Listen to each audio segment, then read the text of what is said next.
At si Secretary John ay umamin na may meetings nga ang mga teams niya sa mga contractors sa labas ng DPWH. Hindi po meeting tungkol sa flood control under investigation. Meetings outside of DPWH. At ang proposal ko lang ay i-disclose pinakamarami ang mga nagsabi sa akin na siya ay may history ng bidding and procurement na hindi bagay na siya ang hahawak ng bidding ng DPWH. So yan na yung clue na sa procurement, okay? Ito po ay si Undersecretary Ari Perez. Si Ari Perez. Okay. Kaya alam naman ni Sec Dizon ang history ni Secretary Perez. At nagsisend yan ng mensahe doon sa mga sangkot dito sa anomalous and ghost flood control projects na kahit ipatawag sila ng ICI, pwede naman silang tumanggi. Wala nga kapangyarihan, inutil ang ICI. At hindi ko masisisi ang mga manggagawa ordinaryong Pilipino, and that is my belief, na parang walang kwenta, walang silbi itong ICI. Hanggat walang nakukulong, hanggat walang napapanagot, even contempt powers, ano na lang yan, lokohan na lang yan. Yan nangyayari dyan sa ICI. Again, that is our challenge to ICI. I-live stream nyo kung wala kayong tinatago, i-live stream nyo yan. Hindi sapat na sasabihin yung nakatape, hindi sapat na every hearing lalabas na lang yung executive director at magre-report anong inabot ng ICI. Dadagan ang Balita News Update. Dadagan Balita. Alright, babalik ko tayo mga kabataan. Heto na mga kabataan. Nagkaalaman na ho sila dyan sa Department of Public Works and Highways. At palakpakan natin itong si Representative Leveste mga kabalitaan. Maraming salamat sa mga pasabugong ito mga kabalitaan. Dahil nga po, kung hindi nyo pa alam, ito po, haalamin ho natin dito sa ating ipapalabas na mga komento, reaksyon, opinion ho. Dito mula ho sa programa ng iba't ibang nakukuha at nakakalap po natin mula sa mainstream media, sa mundo ho ng social media mga kabalitaan. Dahil itong si Congressman Leveste mga kabalitaan ay tila bagang mayroong tauhan pala itong or appointees pala itong isa sa mga appointees ho ni Secretary Vince Dizon. Parang kurakot din pala mga kabalitan. Ito po ay pagbubunyag ni Leveste dahil may connection at karamihan mga kabalitan yung mga appointees diyan ni Dizon sa DPWH ay naku po, meron pa rin koneksyon sa mga kontratista o di kaya sila mismo ang kontratista pa rin mga kabitan diyan sa DPWH. At itong isang representative si San Fernando ay talagang binalatan at binugbog ng todo ho dito mga kabitan ng ICI dahil nga po sa pagiging hindi ho transparent. Kumbaga nananatili pa rin hong nagpapakapala ng mukha ito kahit talagang tad-tad na ho sila na mga samut-saring komento, reaksyon ng ating mga kababayan na kung bakit ayaw ho nila ito isa publiko, i-live stream ho yung kanilang ginagawang pagdinig dyan sa Independent Commission on Infrastructure mga kabalitaan. Sa opinyon ho natin nababasa dito mga kabitan sa mga pangyayari ngayon, baka ito yung iniiwasan na kung saan madadamay yung mga nasa ICI o di kaya yung mga bagong secretary ho ng iba't ibang departamento, lalo na ho dito sa DPWH na si Vince Dizon. Pero sinabi ko po kanina, itong kanyang mga appointees ay meron di umano itong koneksyon pa rin sa mga kontratista. Kung wala man daw, sila din daw umano ang kontratista dito mga kabalitaan. Para malaman at mabigyan natin ng linaw ang lahat ng usaping ito, ito po, panoorin muna natin mula dito sa Net25 News and Information. Si Congressman Leveste mga kabalitaan. Na-discovery po ito. Alam mo na ba kung sino yung mga tinutukoy ng mga bagong mga undersecretaries po ni Secretary Vince Dizon? Yes ma'am. Una po, ang purpose ng aking press con kahapon ay manawagan kay Secretary Dizon na ibaba ang presyo ng mga DPWH projects para wala ng budget pang kickback at isa publiko ang detalye ng mga budget per district para may transparency at makasigurado tayo na walang mga malalaking mga pondong binili mula sa DPWH muli ngayong bagong budget. Okay. Dahil ang testimonya ng iba sa mga flood control hearings ay doon daw po sa central office ng DPWH nagkakaroon ng bentahan ng budget. At kaya ako naman binanggit yung posibleng issue sa mga bagong appointees ni Secretary Dizon para ma-substantiate na there's no perfect team. Yeah. And need then is to reform the system so kahit sino po ang nakaupo ay walang posibilidad para sa corruption. Pero yung point naman on the members of Secretary Dizon's team is marami po ang mga nagsasabi na marami sa kanila, hindi lang isa, ay nakikipag-usap na sa mga kontraktor at may hinihingi. At yung ay kontraktor mismo. At si Secretary Dizon ay umamin na may meetings nga ang mga teams niya sa mga contractors sa labas ng DPWH. Hindi po meeting tungkol sa flood control Proyekto. under investigation. Meetings outside of DPWH. At ang proposal ko lang ay i-disclose ano ang mga meetings na ito. Kung sinasabi po ni Secretary Dizon na wala naman pong kickback na pinag-uusapan sa mga meetings na ito, dapat wala pa tayong tinatago na si USEC A ay nag-meet kay Contractor B, sa restaurant na ito nung araw na ito.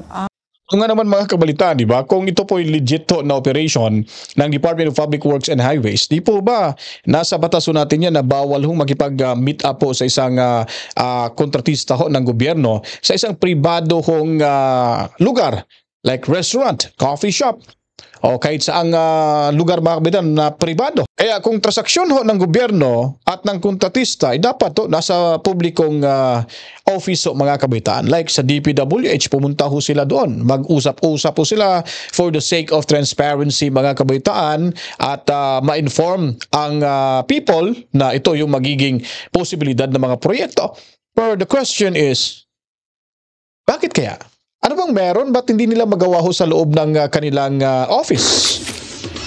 Na napakalawak naman ho ang office ng Department of Public Works and Highways. Bakit sa isa pang pribadong kainan? At hindi maaring hindi ho yan magkakaroon ng lagayan mga kabaitaan para mapabilis ho at maaangkin ho ng kanilang kasama sa meeting na kontratista mga kabaitaan. So dyan na ho talaga papasok ho yung korupsyon at bigayan mga kabalitaan. Hindi mo ba naitanong sa sarili mo na yung layunin mo ay talagang babanggain yung mga korap sa gobyerno, lalo na dyan sa DPWH, pero nagawa pa rin sa iyong administrasyon ang ganitong sistema na alam naman natin na ito isang pintuan ho para makapasok ko yung mga buhayang kurap sa transaksyon ho ng ating gobyerno. Ito'y pagtatanong lamang ho, Vince Dizon. At meron ngang isang nagsabi sa akin na may ebidensya pa nga ng meetings na ito. Inaamin nga ni Secretary Dizon na nangyayari ang mga meetings nila with mga contractors. Pero bakit outside of DPWH? Yeah. Bakit hindi disclose? Oo. Pero hindi ba mas maganda kung meron kayong information, halimbawa, meron talagang pangalan, ay ibigay na natin kay Secretary kasi sinabi naman niya na kung kailangan si Baken, tatanggalin niya. Opo. Okay, so I have a few responses. Una po, may ibinigay na akong isang pangalan ng bago niyang appointee na pinakamarami ang mga nagsabi sa akin na siya ay may history ng bidding and procurement na hindi bagay na siya ang hahawak ng bidding ng DPWH. So yan na yung clue, nasa procurement, okay? Ito po ay si Undersecretary Ari Perez. Si Ari Perez. Okay. Kaya Oo. alam naman ni Sec Dizon ang history ni Secretary Perez at I'm sure hindi niya itatanggi na may dahilan kung bakit maraming mga nagsasabi na hindi bagay na si Yusek Ari Perez ang hahawak sa bidding, lalo na pag nasa DPWH ka, kahit hindi ikaw humihingi, maraming mga kontraktor na lumalapit sa iyo. At Ang tanong ho natin dito, akala ko ba malinis talaga tong si Vince Dizon at gusto nyo talagang linisin ho ang hanay ng DPWH. Alam naman nila pala at marami na ho nakakaalam nitong si Yusek Ari Perez na magician pala ito sa loob ng DPWH. But magpasa hanggang ngayon ay naandyan pa rin ho mga kabaitaan. Kung hindi ho nabisto nila viste, ay hindi ho ito bababaho sa kanyang posisyon. Ano bang meron talaga? Ano ba talagang totoo dito, Vince Dizon? Talaga bang lilinisin mo yung DPWH o pikit balikat mo lang talagang parang wala lang nangyari? Baka sakaling maambunan din tayo. Yun po ba yung posibleng hinihintay ho nating mangyayari? Ito ay katanungan lamang ho. Kaya patunayan nyo po kung talagang malinis ho yung inyong layunin na umupo dyan bilang secretary ho ng DPWH, dapat yung sinasabi nyong linisin ang lahat ng mga buhaya dyan, aalisin, wawalisin ang lahat ng mga buhaya sa DPWH, dapat ginawa mo na bago ho kayo mag-imbestiga sa sariling bakuran mo muna ang iyong lilinisan para naman ho kapanipaniwala yung layunin nyo dito, Mr. Vince Dizon. may at yung iba naman na nabanggit sa akin ng mga pangalan ay mga tao na mismong kausap ko sa DPWH. Meron isang mataas na opisyal ng DPWH na tumawag sa akin sa gitna ng aking press con. Yeah, I saw that. Hapon. At ayoko naman pong pangalanan siya dahil baka hindi na niya ako tatawagan uli. Oo. Meron po ako kasing mga reforma na ipinapanukala para back sa DPWH. Baba preto at disclose ang mga budget per district.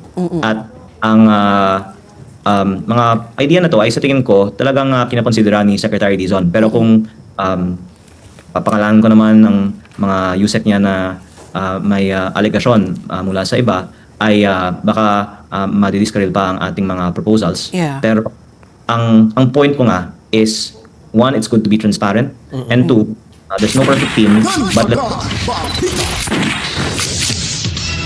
So yun po mga kabaitan, klarong-klaro ho na kung saan mga kabaitaan ay medyo hindi pa rin ho kapanipaniwala kung gagawin ang investigasyon ng Independent Commission on Infrastructure, mga kabaitaan. Kaya nga po itong isang bagitong representative mga kabaitaan na si San Fernando ay talagang binalata na naman at binalata ng husto. Hinubara ng maskara ho ang ICI dahil nga po sa palihim na investigasyon na sana malaman ng taong bayan kung ano ang katotohanan dahil sila po at ito ay mandato at obligasyon ho nila na ipagbigay alam agad-agad sa taong bayan kung ano ho ang mga ginagawa nila, lalo na pag ang pinag-uusapan ay yung kanilang trabaho na may kinalaman ang ating bayan, mga kabalitaan. Magandang umaga po sa mga kaibigan natin sa media at sa lahat po na nakakapanood ng presser na ito. Kaninang umaga po ay nagsumiti tayo ng letter, urgent appeal to the Independent Commission for Infrastructure na i-live stream yung kanilang lahat na mga proceedings na ginagawa patungkol sa anomalous and ghost na mga flood control projects. Alam niyo po kasi marami nagtatanong bakit parang tinatago? Bakit may parang pinagtatakpan dito sa ICI proceedings? Una, hindi naman yan korte na dumidinig sa mga personal at individual o pribado na mga kaso. Yan ay binuo upang pag-usapan na Sandali na po mga kabaitaan, bago po kayo magpapatuloy sa panonood, paalala lamang ho ito. Baka po kasi nakaligtaan nyo pong mag-subscribe, subscribe na po kayo para po kayong lahat lagi updated sa mga ganapan mula ho sa mundo ng social media. I-like at i-share nyo na rin po ito, kabalitaan. Yung kagimbal-gimbal nga na anomalous and ghost flood control projects at ang pinag-uusapan natin dito daang bilyong piso and probably trillions of pesos. With that magnitude of public resources involved, usapin niya ng public interest. Malinaw na nakasulat sa ating saligang batas, public office is a public trust. At itong daang bilyong piso ay hindi biro. Pera natin yan, pera ng mga manggagawa, pera ng mga ordinaryong Pilipino yan, at nararapat lang na malaman ng bawat isa kung ano yung pinag-uusapan doon sa ICI hearings. Kahit ako nga, hindi ko alam kung ano yung nangyayari doon Paano pa kaya yung mga ordinaryo ng mga manggagawa at mga Pilipino? At gusto rin natin malaman, halimbawa, binanggit ng ICI, wala pa daw sila na nakikita na posibleng link o koneksyon ng mga politiko o ng mga public officials dito sa anomalous and ghost flood control project. Paano sila nag-come up sa ganong statement? Pero yun yung mga kontratista na, mga diskaya, mga taga-DPWH na ang nagsabi na meron sila ng mga kasabwat na mga politiko, may they be congressmen or senators. And then here comes ICI saying, wala pa kaming na-establish. Di pa namin nakikita na may posibleng link itong mga politiko. Imposible po yun. Sa laki at sa magnitude ng pinag-uusapan natin dito na iskandalo, imposibleng kinaya lang ng mga diskaya yun. Imposibleng kinaya lang ni Alcantara yun o ni Bryce Hernandez yun. Imposibleng wala silang kasabwat. Meron silang kasabwat and that is what we would like to find out. Sino ba yung mga kasabwat nila? Pero nangyayari, we are left We are left blindsided. Di natin alam anong pinag-uusapan doon. Second, walang mai-connect ang ICI na possible na public official. Zaldico. Say for example, he was the APRO chair sa last Congress. Siya ang arkitekto noong pambansang budget na pinagmulan nitong mga iskandalo na pinag-uusapan natin ngayon. Hindi may connect ng ICI yun. And take note, under oath yung sinasabi ng mga kontratista at ng lahat ng sangkot dito sa anomalous and ghost flood control project. Second, sunod dyan, halimbawa, usapin na the possibility of former Speaker Martin Romualdez as state witness. Paano nag-come up doon? Diba?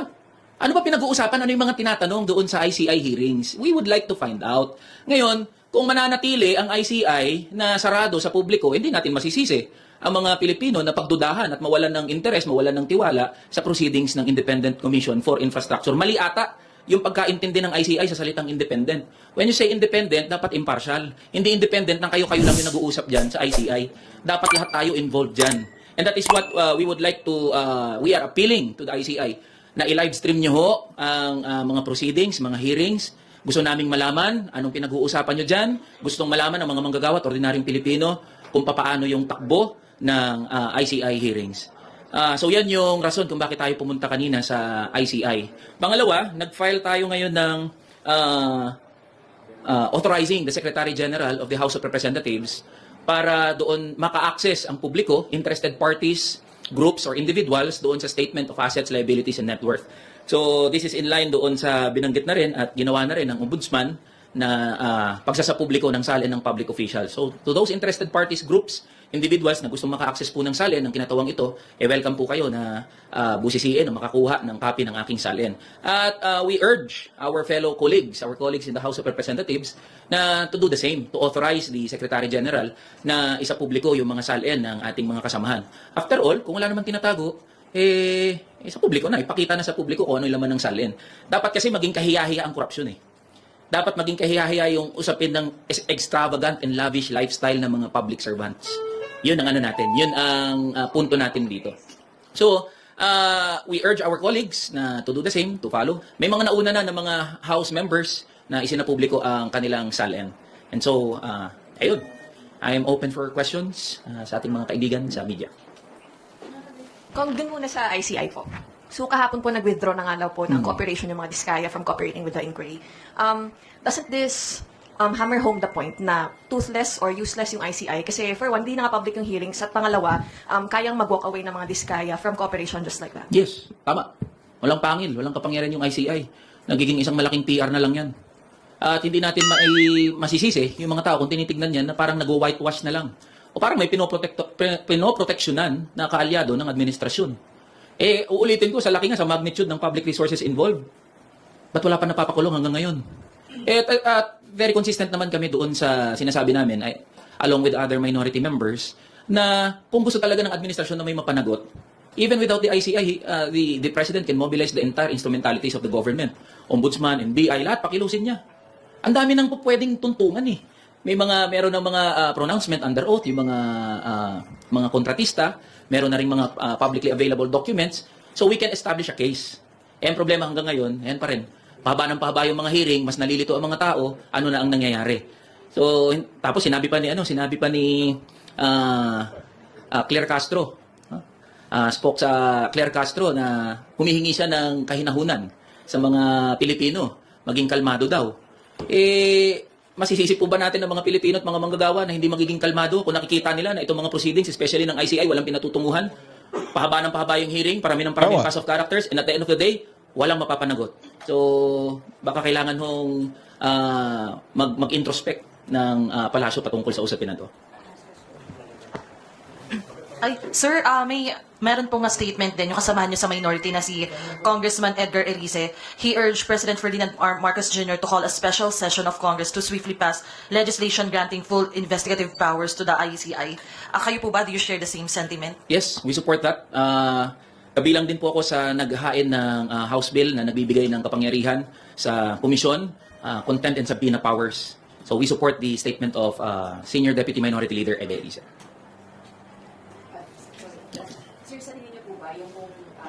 Sa tingin niyo po, yun pong pag-refuse ng mag-asawang Diskayas na makipag-cooperate sa ICI, mahihikayat din yung ibang witnesses at saka yung iba pa pong mga ipapasabpina na tumanggi ring makipag-cooperate sa ICI dahil wala nga pong sapat na kapangyarihan yung ICI. Yes, tama yun. Nagsisend yan ng mensahe doon sa mga sangkot dito sa anomalous and ghost flood control projects na kahit ipatawag sila ng ICI, pwede naman silang tumanggi. So wala nga kapangyarihan, inutil ang ICI. At hindi ko masisisi ang mga manggagawa at ordinaryong Pilipino, and that is my belief, na parang walang kwenta, walang silbi na itong ICI. Hanggat walang nakukulong, hanggat walang napapanagot, even contempt powers, ano na lang yan, lokohan na lang yan. Yan nangyayari dyan sa ICI. Again, that is our challenge to ICI. I-livestream nyo kung wala kayong tinatago, i-livestream nyo yan. Hindi sapat na sasabihin yung nakatape, hindi sapat na every hearing, lalabas na lang yung executive director at magre-report anong inabot ng ICI proceedings. And my last message is sa mga kamanggagawa natin, mga ordinaryong Pilipino, kung kayo po ay galit, kung kayo po ay talagang naiinis sa mga nangyayari, yan po, pwedeng mag-ingay mga lampag mismo sa harap ng ICI. Kalampagin natin hanggang magising yung mga miyembro ng ICI. Huwag po natin hayaan na makalimutan na lang itong issue na to. We encourage and we support lahat ng pagkilos ng mga manggagawa at ordinaryong Pilipino, kahit anong grupo, kahit anong kulay. This representation is encouraging mass protests patungkol dito sa korupsyon at issue ng anomaly.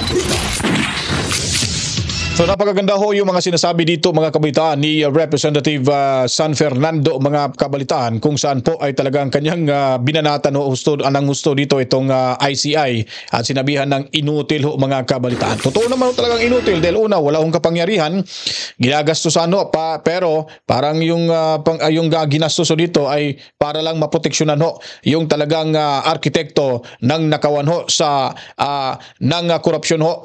Arkitekto ng korupsyon dito ho sa ating ng arkitekto para lang maproteksyonan ang isang arkitekto ho ng nakawan sa budget ho ng DPWH mga kabalitaan. Kaya sinasabi dito ni Representative Binanaa, kaya ang sabi ho dito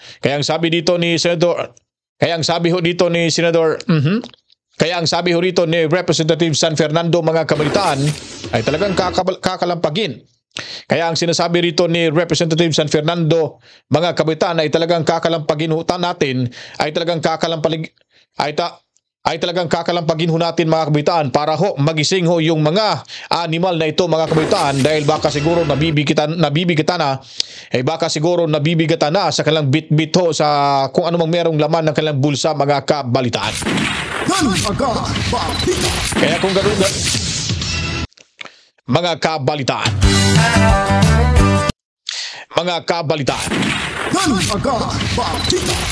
Kung nagustuhan niyo po itong ating video, mga kabalitaan. Kaya kung nagustuhan niyo po mga kabalitaan itong ating video presentation, huwag kalimutan po para malaman ng karamihan kung ano po mga kaganapan sa ating lipunan. Paliguan ng maraming likes, buhusan ng maraming komento, reaksyon, opinion, suhestyon. At the same time ho mga kabalitaan, i-share niyo na rin po ito. At sa hindi pa po nakapag-subscribe, pindutin ang notification bell, subscribe na rin mga kabalitaan. At panatiling tumutok, subscribe na rin mga kabalitaan. At panatilihin kong tumutok dito sa ating munting baya, subscribe na rin ho kayo mga kabalitaan. Kaya kung nagustuhan niyo po mga kabalitaan ito ating video presentation, gaya ho nito mga kabalitaan, huwag kalimutan ho paliguan ito ng maraming likes, buhusan ng maraming komento, reaksyon, opinion, suhestyon. At the same time, para mas lalo talagang maintindihan, i-share niyo po at mapapanood ito ng ating mga kababayan abroad. At sa hindi pa po nakapag-subscribe, subscribe na ho kayo at pindutin ang notification bell. At laging tumutok dito sa ating munting bahay para ganado ho tayong magbibigay at maglalahad ng panibagong impormasyon, balitaan, gaya ho nito mga kabalitaan, komprehensibong impormasyon na nakala po natin sa loob ng 24 oras mula ho sa mundo ng social media. Tayo may babalik mula ho sa mundo ng social media. Magbabalik pa rin ho tayo mga kabalitaan at huwag kayong magsawang sumuporta sa ating munting bahay. To God be the glory. Mama, chip, chip. Peace out.